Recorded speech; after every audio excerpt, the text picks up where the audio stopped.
Zones. I know obviously trying to lift up economically distressed areas is not a new idea, a goal, but what kind of, I guess, new potential opportunity is this for these areas across the country? Well, the key thing with the opportunity zones is that it provides a place where a lot of unrealized capital gains can be amalgamated into a very large fund, which focuses on economically deprived areas. And this has the potential to unleash upwards of $2 trillion for housing, for infrastructure, for small business, for a host of things. And in the past, there really hasn't been any real incentive for people to invest in these areas. But because they can get deferred or reduced, or in some cases eliminate in cases of long-term investments, it creates a win-win situation. And it looks like in the Memphis area there's about 30 or so, about 180 in the state of Tennessee. I mean, for this area right here, obviously one of the highest poverty rates in Metro City. What Memphis specifically, how exciting is this potentially? It's very exciting. I mean, Shelby County has 32 opportunity zones, and you can imagine when you combine this with some of the other things that exist already, like RAD and LIHTC, and New Market tax credits, Section 108 loan guarantees, and creating enormous win-win situations.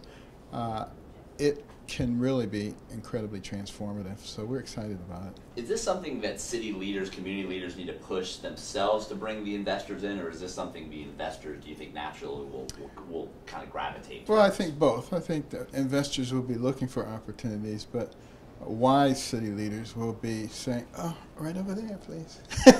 And what kind of incentives are there that maybe weren't there before, that kind of unique incentives specific to this opportunity that you hope will get a lot of people jumping on? Well, the big incentive is that, there's a lot of unrealized capital gain out there.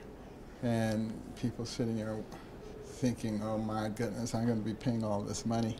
And now you have an opportunity to do something with it.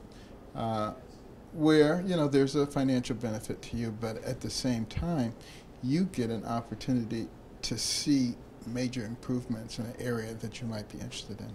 And so these are the big kind of incentives that you hope there'll be ripple effects from, correct, in terms of other developments that come from a major investment? Oh yeah, well, what we almost always see is when you take a blighted area or a very depressed area and you begin to do something, it draws others in. And we've seen that everywhere all over the country. And again, this is an opportunity for us to essentially begin to eliminate the blight. And when we build the communities and when we improve the communities, doing it in a holistic manner, where you have educational facilities, job training facilities, supermarkets, all kinds of businesses. Those are the kinds of things that create nurturing communities that are self-sustaining. Obviously, these have just been kind of announced, developed, or brought on board. When do you think the timeline will be when we'll actually see things come to fruition and people will be able to see this was a result of these zones? A lot of that's being worked out in the Treasury Department right now, but I would certainly expect before the end of this year to start seeing some things materialize. Tonight, the event tonight, what do you, as a jobs in the economy, are the big things? I know you and Diane Black kind of came from similar, childhoods of, lower income and poverty. She was talking about will be discussion tonight. What do you hope to kind of get out tonight? Well, I want people to recognize, first of all, what has been going on. There's been enormous change in the outlook for the economy. I mean, you look at what's being predicted now, by Atlanta in terms of the economic growth, over 4% for the next quarter. I mean, when's the last time we saw that? A long, long time ago. And that's something that's just going to continue because it's not just the tax breaks, but it's the regulatory reform, which I think is making the biggest difference there. And then, just recognizing that if we create the right environment, we're going to see major improvements. A lot of people like to say, the economy is cyclical. It has a natural cycle up and down. I don't think that's the case. What's cyclical is that we have people in office who understand the economy, and then we get people who don't. That's what makes it go back up and down. And, right now, when we have an environment where we're empowering the taxpayers by giving them more of their money, by letting them control their own spending, and removing all of the regulatory burdens, and creating things like opportunity zones, which give people, win-win opportunities, then they get to manifest their innate goodness, because most of the American people are good, decent people. They are delighted to help someone else out. And if the bonus is that you actually make money doing it, that's a win-win situation. That's what's being created.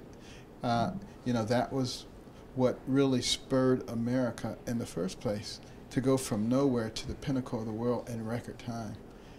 Trying to recreate that same atmosphere. My last question, we a little kind of brought up in April about the rent potential changes. I know it's a midterm year, as you're well aware. Do you think Congress is going to take that up this year, or do you have any predictions on that proposal? I think they probably will, because most of the people in Congress actually know what we're talking about, as opposed to the hysteria created by the news media, who just comes out and says they want to raise the rents on disabled and elderly people by 300%, which is, of course, not true. The elderly and disabled are protected, and only a small portion of people pay the minimum rent of $50. And raising that is the only thing that is part of the beginning of a discussion about how do we sustain these programs, because each year we have to pay more and more. The more important things when you're talking about rent reform is the fact that we're simplifying the evaluation methods for income, and requiring only every 3-year certification of income, so that you don't have the disincentive from making more money or getting married or some of the other things.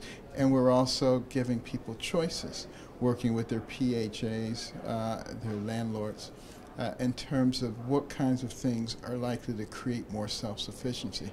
Those are the real things. Some people don't want to talk about that. They just want to talk about hysteria. But all of this is the beginning of a conversation on how do we make sure that we can sustain these programs. Because some experts here thought it could affect about 30,000 renters in Memphis. Again, the beginning of the conversation. We will be looking at pros and cons and working out what the details are to come.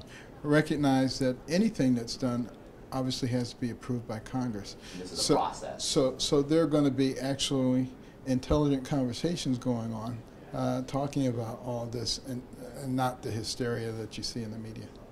Secretary Carson, anything else you'd like to add, sir? Always good to be back in Memphis. I enjoy coming here every time I get here. At least the rain sort of kind of cooled it off a little bit. Absolutely.